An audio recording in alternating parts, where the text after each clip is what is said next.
Bismillahirrahmanirrahim. Alhamdulillahi rabbil alamin. Wa bihi nasta'in ala umurid dunya waddin. Wassalatu wassalamu ala asyrafil anbiya wal mursalin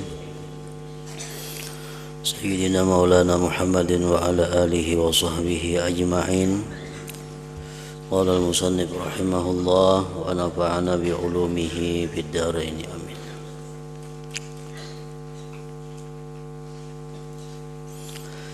Wahai Mu'adz, sesungguhnya Allah subhanahu wa ta'ala telah menjadikan 7 orang malaikat sebelum ia menciptakan langit dan bumi. Rasulullah sallallahu alaihi wasallam bersabda kepada salah seorang sahabat beliau yang bernama Mu'adz bahwa Allah menciptakan 7 orang malaikat sebelum Allah menciptakan langit dan bumi ini. Kemudian lalu ditentukannya pada setiap langit seorang malaikat daripada mereka yang 7 tadi untuk menjaga pintu langit tersebut.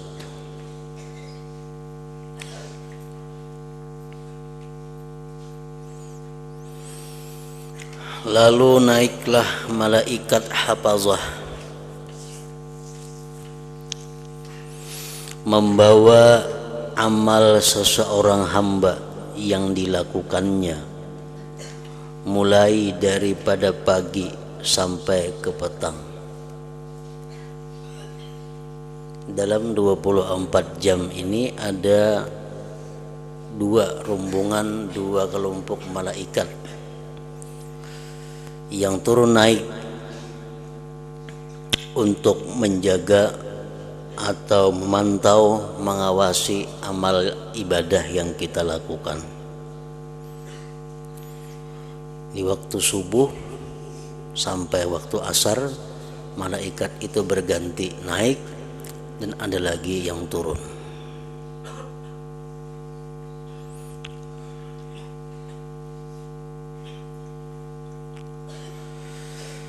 Nah, malaikat itu naik membawa amal kita yang dilakukannya mulai daripada pagi subuh sampai ke petang asar.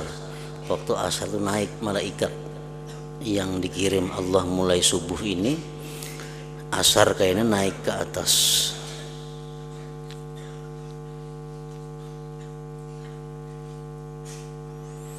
Amalan tersebut mempunyai nur, cahaya bagaikan cahaya matahari.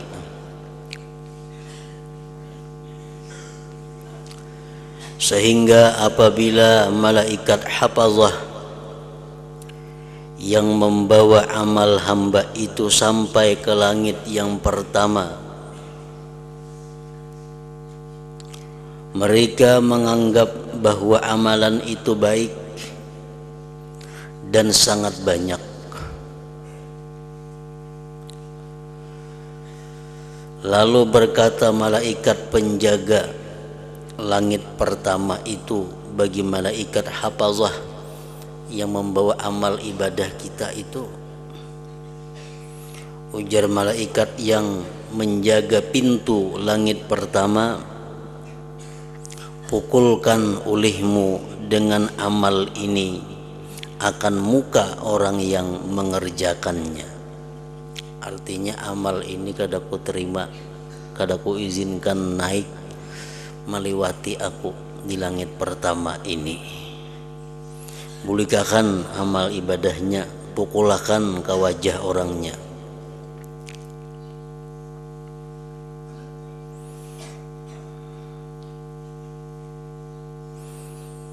Pukulkan olehmu dengan amal ini akan muka orang yang mengerjakannya. Akulah malaikat penjaga ghibah, mengumpat Allah telah menyuruhku supaya aku tidak membiarkan amalan orang yang mengumpat orang lain dapat melalui aku untuk terus naik ke atas ke langit yang kedua.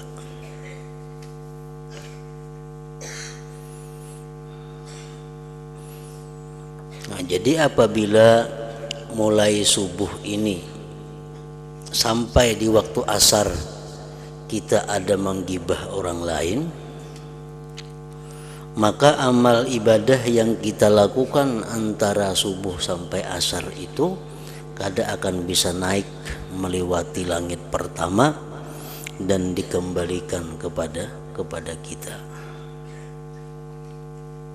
Karena Allah Subhanahu wa taala jangankan menerima amal ibadah orang yang melakukan ghibah itu, lewat langit pertama aja sudah dilarang, apalagi sampai ke hadrat Allah Subhanahu wa taala.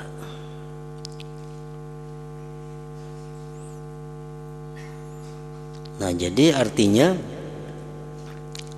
hendaknya kita sekurang-kurangnya tobat dan minta ampun kepada Allah Subhanahu wa taala daripada ghibah ini minimal 2 kali dalam sehari. Habis asar kita minta ampun kepada Allah. Kalau ada mulai subuh tadi sampai asar ini ada mulutku, ada lisanku, atau ada kata-kataku yang mengumpat atau menggunjing orang lain. Nah, kayaknya waktu subuh pun kita minta ampun juga kepada Allah, bertobat kepada Allah. Kalau ada mulai petang sampai subuh ini kita melakukan perbuatan ghibah itu, agar bisa amal yang kita lakukan itu melewati langit yang pertama.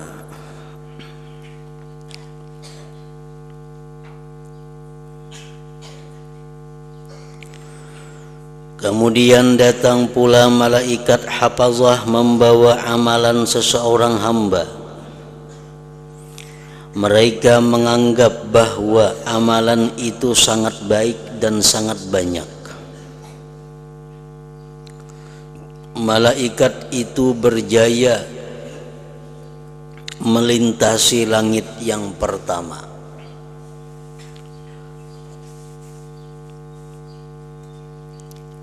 Karena orang yang mengerjakan amalan tersebut tidak terlibat dengan dosa mengumpat orang. Karena orangnya ini kadang ada mengumpat orang, atau ada mengumpat orang cuma ingin sudah tobat, sehingga amal ibadahnya bisa lulus naik melewati langit pertama, sehingga mereka sampai ke langit yang kedua. Lalu berkata malaikat penjaga langit kedua itu, "Berhenti kamu wahai malaikat pembawa amal, berhenti kamu di sini dan pukulkan dengan amalan ini akan muka orang yang mengerjakannya." Bulikakan lawan nang mengerjakan amalan-amalan ini, karena ia menghendaki dengan amalannya akan mendapat keuntungan dunia. Inya beramal ini tujuannya adalah untuk mencari kekayaan dunia. Inya beramal tujuannya untuk mencari keuntungan dunia. Allah telah menyuruhku, ujar malaikat yang kedua tadi, supaya aku tidak membiarkan amalan orang yang seperti ini melintasi aku untuk terus naik ke atas. Selain daripada itu, ia juga suka membesarkan diri di dalam majelis perjumpaan. Akulah malaikat penjaga kebesaran itu.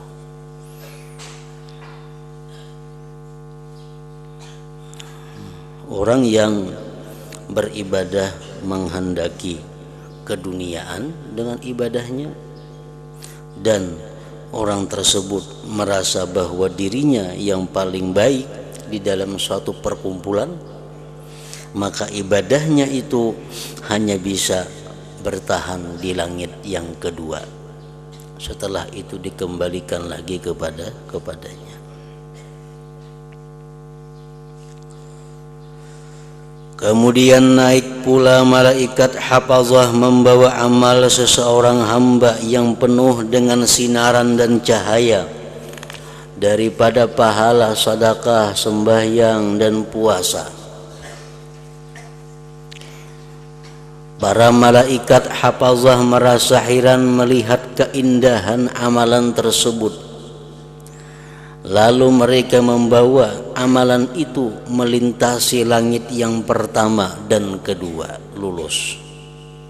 Orangnya kadang menggibah, orangnya beribadah bukan karena dunia, dan ia kadang membesarkan dirinya di tempat-tempat perjumpaan, perkumpulan, sehingga sampai ke pintu langit yang ketiga. Maka berkata malaikat penjaga langit ketiga itu, berhenti kamu di sini dan pukulkan dengan amalan ini akan muka orang yang mengerjakannya. Akulah malaikat takabbur.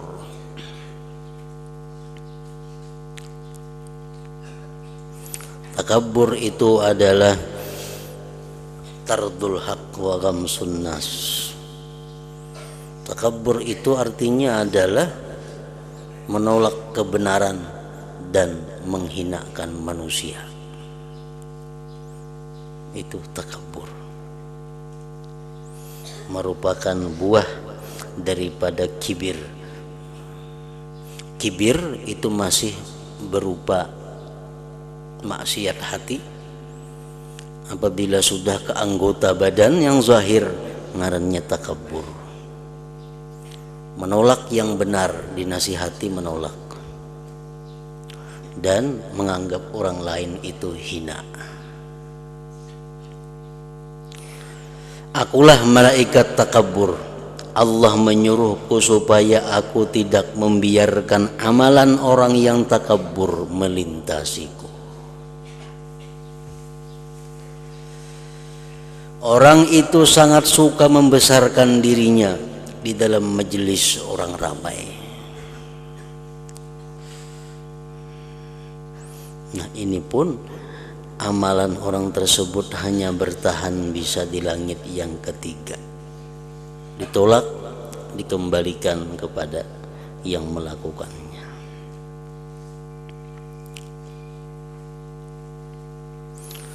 Kemudian naik pula malaikat hafazah membawa amal seseorang hamba. Amalan itu bersinar-sinar seperti bersinarnya bintang yang berkelip-kelip. Baginya suara tasbih, sembahyang, puasa, haji dan umrah. Sehingga malaikat hafazah itu berjaya membawa amalan tersebut sampai ke pintu langit yang keempat. Lalu berkata oleh malaikat penjaga langit yang keempat kepada malaikat hafazah, berhentilah kamu di sini dan pukulkan amalan ini akan muka orang yang mengerjakannya, belakangnya dan juga perutnya. Akulah malaikat ujub. Allah menyuruhku supaya tidak membiarkan amalan orang yang ujub dapat melintasiku. Ia beramal adalah dengan dorongan perasaan ujub terhadap dirinya. Ujub artinya adalah melihat kehebatan diri, melihat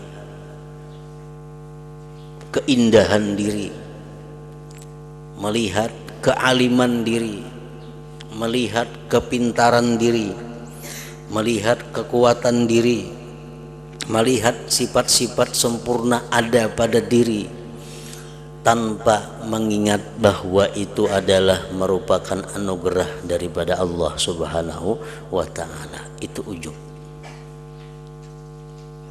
Orang misal mulai isya beribadah sepanjang malam sampai subuh beribadah. Nah, tuntung beribadah lalu inya merasa bahwa dirinya ini luar biasa, mampu beribadah semalaman suntuk tanpa ada lelah, tanpa ada mengantuk, tanpa ada gangguan. Inya bangga dengan dirinya. Nah, itu ujub. Itu menyebabkan amal ibadah kita ditolak oleh Allah Subhanahu wa Ta'ala.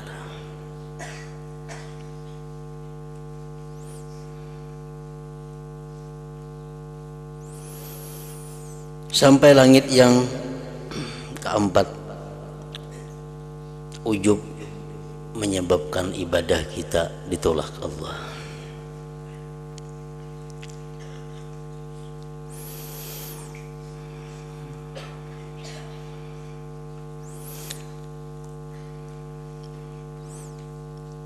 Apabila kita mengingat tentang ibadah-ibadah yang kita lakukan, aku mampu melakukan ini, aku kau memperbuat ini, kemudian timbul dalam hati ketakutan, diterima Tuhan juga kah ibadahku itu? Nah, itu sudah hilang ujubnya. Itu sudah menghilangkan sifat ujub. Kita ingat bahwa kita bisa melakukan ini, bisa melakukan puasa, bisa melakukan bangun semalamanan, bisa melakukan baca Quran sehari umpamanya. Kita ingat bahwa kita pernah melakukan kebaikan-kebaikan, lalu kita sadar mudahan diterima Allah semua itu. Nah, itu menghilangkan ujub. Mudahan diterima Allah. Di ujung-ujungnya ada permohonan kepada Allah, mudahan itu diterima. Nah, itu menghilangkan ujub. Ujub itu adalah sesuatu yang lupa kepada Allah, semata-mata melihat kehebatan, kesempurnaan atau kekuatan kita. Kemudian naik pula malaikat hafazah membawa amal seseorang hamba, sehingga mereka berjaya membawanya sampai ke pintu langit yang kelima, seolah-olah amalan itu pengantin yang dihantar, disambut ke rumah suaminya. Maksudnya amalannya itu berseri-seri.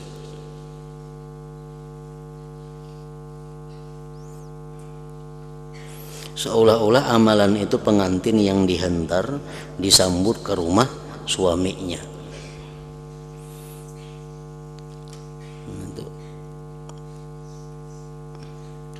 Orang-orang dahulu, terutama di negeri Arab situ, perbedaan adat lawan kita. Ada kita di sini biasa kawin itu nikah, laki-lakinya diatar ke wadah bibiniannya. Nah, mbah itu dimalamakan di rumah biniannya. Tuh kita di sini. Kalau orang dahulu ada macam itu. Si laki-laki ini datang ke rumah lakiannya nikah. Nah, imbah nikah, lakiannya bulik ke rumahnya. Karena kamarian atau malam, rombongan keluarga perempuan ini mengantar perempuan ke rumah lakiannya. Biniannya nangguring di rumah lalakiannya, bukan lalakiannya nangguring di rumah mintuha, ada. Nah, makanya di sini tadi seolah-olah amalan itu pengantin yang dihantar disambut ke rumah suaminya. Kayaknya di rumah lakinya orang beramian, berpesta, bermakanan macam-macam tuh karena kedatangan tamu pengantin perempuan itu. Lalu berkata malaikat penjaga langit yang kelima, berhentilah dan pukulkan dengan amal ini akan muka orang yang mengerjakannya. Amalnya kutolak ya malaikat langit yang kelima, kada boleh lewat di pintu sini. Dan campakkanlah ia di atas tengkuknya, akulah malaikat hasad. Ia orang yang beramal ini sangat hasud kepada orang yang belajar ilmu dan beramal seperti amalannya.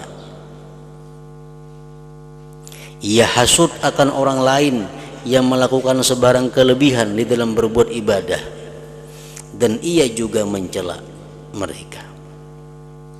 Allah menyuruhku supaya aku tidak membiarkan amalan orang yang hasud ini melintasiku.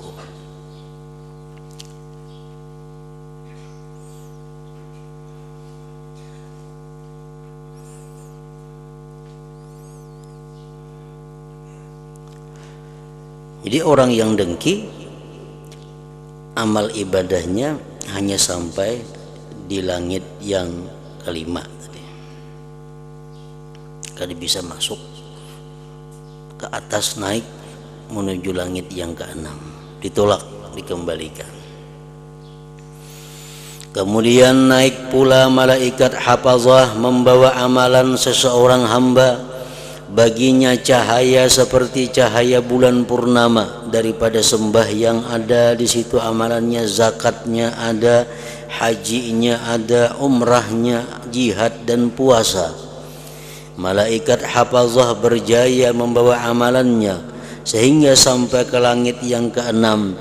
Lalu berkata malaikat penjaga langit tersebut, berhentilah kamu dan pukulkan amal ini akan muka orang yang mengerjakannya, karena ia tidak balas kasihan kepada hamba-hamba Allah yang terkena bala dan kesusahan. Bahkan ia merasa gembira dengan demikian. Akulah malaikat rahmah. Allah menyuruhku supaya aku tidak membiarkan amalan orang yang seperti ini dapat melintasiku. Orang yang beribadah ini orangnya kada punya sifat sayang kepada kaum muslimin dan muslimat.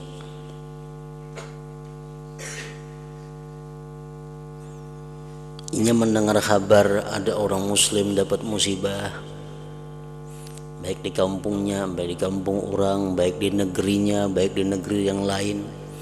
Ada mendengar kaum muslimin dapat musibah, kada apa-apa dalam hatinya, kada ada simpati, kada ada kasihan, kada ada, apalagi mendoakan, apalagi membantu lawan yang lainnya, kada ada. Jero ada gempa bumi, di daerah orang Islam sana, banyak orang Islam matian. Oh kayak itu aja biasa ya, kada ada apa-apa. Kada ada prihatin, kada ada apa-apa, kada ada rasa kasih sayang kepada sama hamba Allah. Nah orang tersebut amal ibadahnya kada bisa naik sampai ke hadirat Allah. Apalagi suka ada orang Islam dapat bala, apalagi gembira ada orang Islam dapat musibah. Nah makinnya lagi itu. Kemudian naik pula malaikat hafazah membawa amalan seseorang hamba. Amalan itu ialah sembahyang, puasa, nafkah, jihad dan wara. Baginya bunyi, maksudnya bunyi zikir seperti bunyi lebah, dan baginya cahaya seperti cahaya matahari. Dan naik bersama dengan amalan itu 3.000 orang malaikat mengantar amalan itu. Mereka telah berjaya membawanya sehingga sampai ke pintu langit yang ke-7. Maka berkata malaikat penjaga pintu langit tersebut, berhentilah kamu dan pukulkan dengan amal ini akan muka orang yang mengerjakannya. Bahkan pukulkan pulakan seluruh anggota badannya dan tutupkan ke atas hatinya. Akulah malaikat zikir. Zikir di sini bermakna mencari sebutan, yaitu seorang yang beramal dengan tujuan supaya disebut-sebut oleh orang lain. Aku akan menghalang amalan orang yang riya dari sampai kepada Tuhanku. Ia beramal bukan karena mencari keridhaan Allah, tetapi hanya bertujuan supaya mendapat tempat yang tinggi di hati para fuqaha, dan supaya disebut di kalangan para ulama, dan supaya masyhur namanya di merata tempat. Allah menyuruhku supaya tidak membiarkan amalan orang yang ria ini melintasi aku, karena setiap amalan yang tidak ikhlas adalah ria, dan Allah tidak akan menerima amalan orang yang ria. Sudah sampai ke langit yang ketujuh, sudah tabulik amalannya. Kemudian naik pula malaikat hafazah dengan amalan seseorang hamba. Amalan itu berupa sembahyang, zakat, puasa, haji, umrah, akhlak mulia, banyak berdiam daripada perkara yang tidak berguna, dan banyak berzikir. Amalan ini diusung oleh para malaikat penjaga 7 petala langit, sehingga melintasi segala halangan dan sampai kepada Allah Ta'ala. Ini luar biasa, sudah sampai hadrat Allah Subhanahu wa Ta'ala. Para malaikat itu berhenti di hadapan Allah dan bersaksi dengan keikhlasan dan kebaikan amalan tersebut. Lalu Allah berfirman kepada para malaikatnya, "Kamu adalah yang bertugas menjaga amalan hambaku ini, dan sebenarnya aku lebih mengetahui dengan segala isi hatinya. Ia sebenarnya tidak menghendaki akan daku dengan amalannya tersebut. Ia hanya menghendaki sesuatu yang lain daripadaku. Oleh itu maka aku turunkan ke atasnya akan laknatku." Lalu para malaikat tadi berkata, "Ke atasnya laknatmu dan juga laknat kami." Lalu melaknat akan dia oleh 7 petala langit dan seisinya.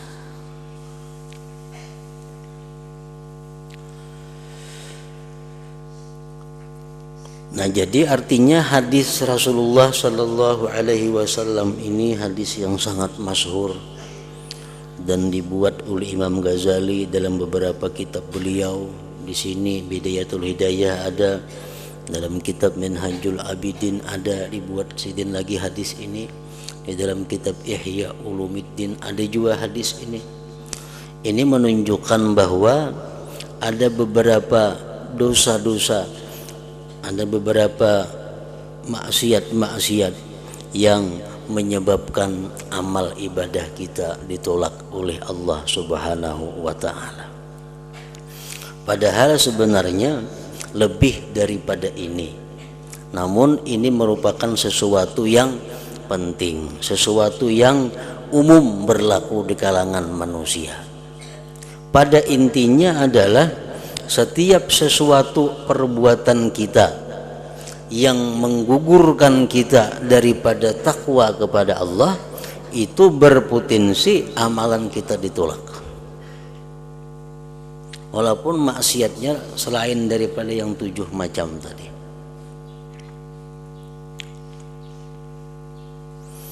Karena ada hadis-hadis lain yang mengatakan, barang siapa yang memakan sesuatu yang diharamkan Allah maka ibadahnya tertolak.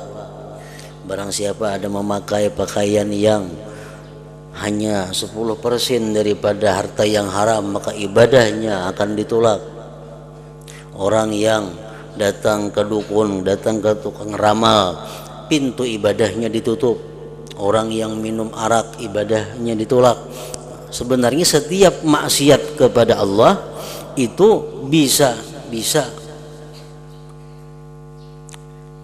menolak ibadah kita. Dan Allah Subhanahu wa Ta'ala berfirman, "Innama yataqabbalullah minal muttaqin." Nah, itu intinya. Innama yataqabbalullah minal muttaqin, hanya saja Allah Subhanahu wa Ta'ala itu innama di dalam kalimat, di dalam ilmu nahwu, innama adalah hasar ya.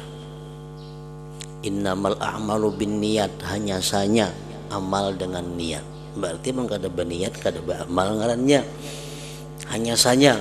Nah, dalam Al-Quran, innama yataqabbalullah minal muttaqin, hanya saja Allah menerima ibadah amalan minal muttaqin, daripada orang yang takwa.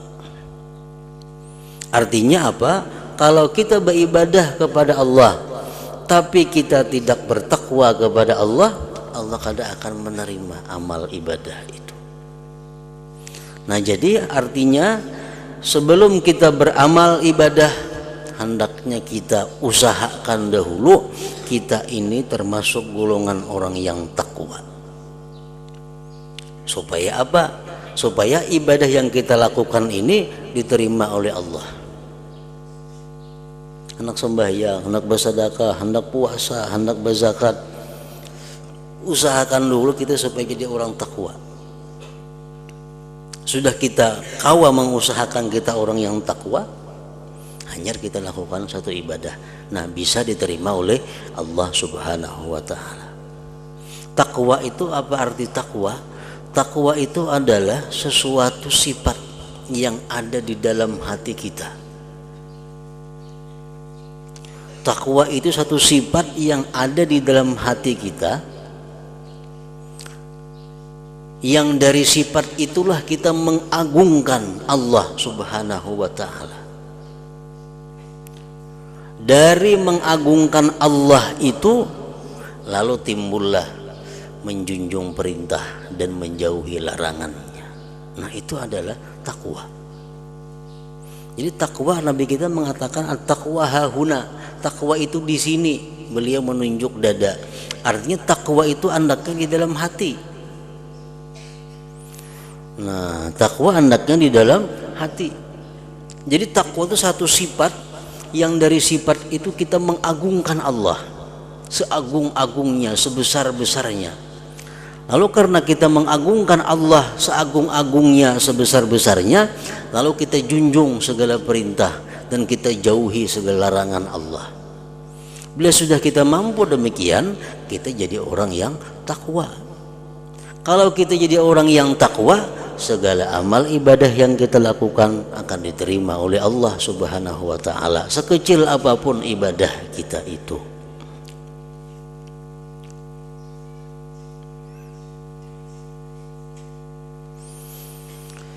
Sembahyang contohnya. Sembahyang itu adalah merupakan simbol ibadah yang tertinggi dalam agama kita. Sesudah 2 kalimat syahadat, sembahyang tiang agama.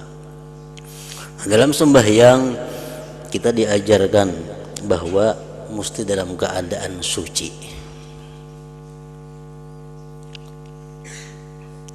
yaitu dengan berwudu. Apakah suci daripada najis yang dimaksud? Bukan hanya suci daripada najis, tetapi suci daripada najis baik yang zahir, suci daripada najis yang zahir bisa dikubur, disiram lawan banyu. Suci daripada najis yang batin itu bisa dilakukan dengan wudu. Nah, wudu itu sebenarnya adalah pensucian najis yang batin. Di situ kita disuruh membasuh 2 telapak tangan dengan harapan bahwa dosa-dosa yang dilakukan oleh tangan ini dihapuskan oleh Allah.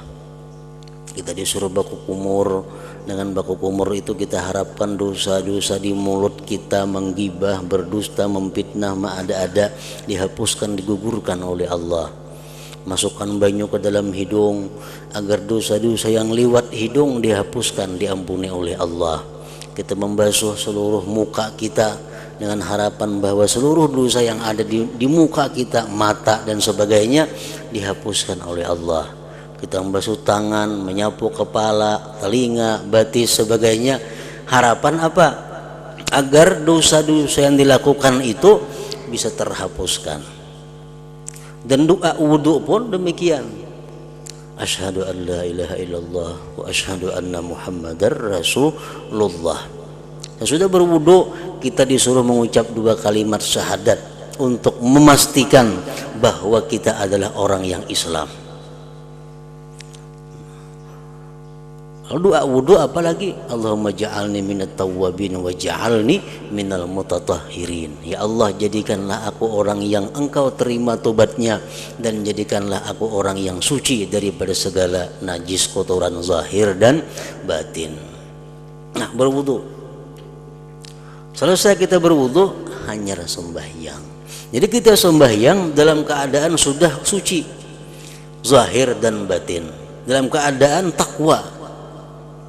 Sembahyang diterima Allah sembahyangnya. Makanya disunatkan kita berwudu setiap kali hendak sembahyang walaupun kada batal wudu. Sunat tajdidul wudu, memperbaharui wudu walaupun kada batal. Kenapa? Karena fungsi wudu itu bukan hanya batal kada batal, tetapi fungsi wudu itu intinya adalah mensucikan diri kita daripada dosa-dosa yang kita lakukan. Nah, jadi saya sudah wudu, disunatakan apa? Sembahyang kita, supaya jangan lawas antara wudu lawan sembahyang.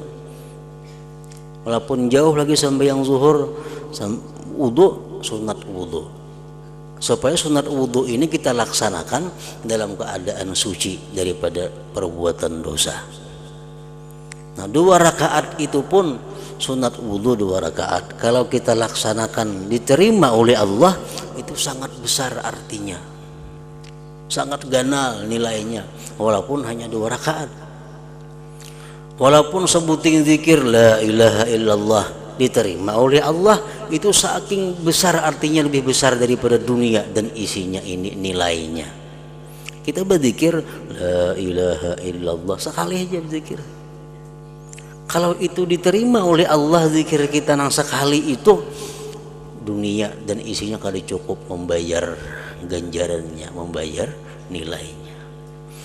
Nah, jadi hadis Nabi ini hanya menyatakan tadi ada 7 macam jenis dosa yang menyebabkan amal ibadah kita ditolak oleh Allah Subhanahu wa taala, tetapi pada intinya adalah seluruh dosa-dosa yang kita lakukan, baik yang 7 tadi atau yang lainnya, itu berpotensi ibadah kita tertolak atau ditolak di sisi Allah Subhanahu wa taala. Kita jadikan diri kita orang yang suci, kita jadikan diri kita orang yang bersih, orang yang takwa kepada Allah. Nah, hanya melakukan satu ibadah, maka ibadah kita akan diterima. Innama yataqabbalullah minal muttaqin.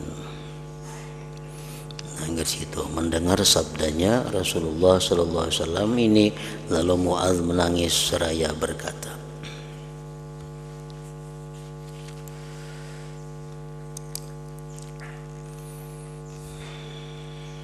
Hadratin Nabi sallallahu alaihi wasallam, Al-Fatihah.